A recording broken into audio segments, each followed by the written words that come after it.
4 দিন ধরে অন্ধকার আর পানীয় জলের তীব্র সংকটে কার্যত বিপর্যস্ত সোনামুড়া থানার অন্তর্গত শোভাপুর পঞ্চায়েত এলাকা। বিদ্যুৎ বিচ্ছিন্নতার জেরে জল সরবরাহ বন্ধ হয়ে যাওয়ায় চরম ভোগান্তিতে পড়েন প্রায় 400 থেকে 500টি পরিবারের বাসিন্দারা। সমস্যার সমাধান না হওয়ায় ক্ষুব্ধ স্থানীয়রা আজ পঞ্চায়েত কার্যালয়ের সামনে সোনামুড়া বিলোনিয়া সড়ক অবরোধে বসেন।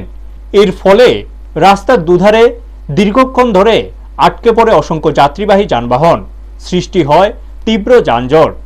খবর পেয়ে ঘটনাস্থলে পৌঁছায় সোনামুড়া থানার পুলিশ। প্রায় 1.5 ঘন্টা ধরে চলা এই অবরোধ শেষে মহকুমা শাসক দলের নেতৃত্বের আশ্বাসে পরিস্থিতি স্বাভাবিক হয় এবং অবরোধ তুলে নেন বিক্ষোভকারীরা।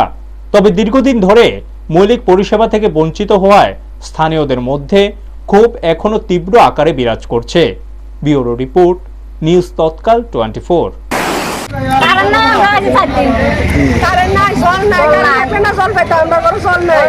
কারণ না যে একটা সমস্যা আমরা আছি।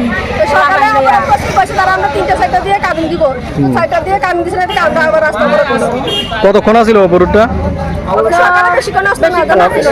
এখন এখন অব্দি মানে বিদ্যুৎ আর পানীয় জলের সমস্যা।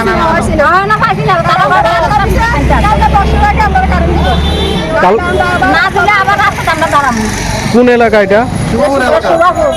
শোভাপুর না? কতদিন সমস্যাটা আপনাদের? এই 4 দিনের।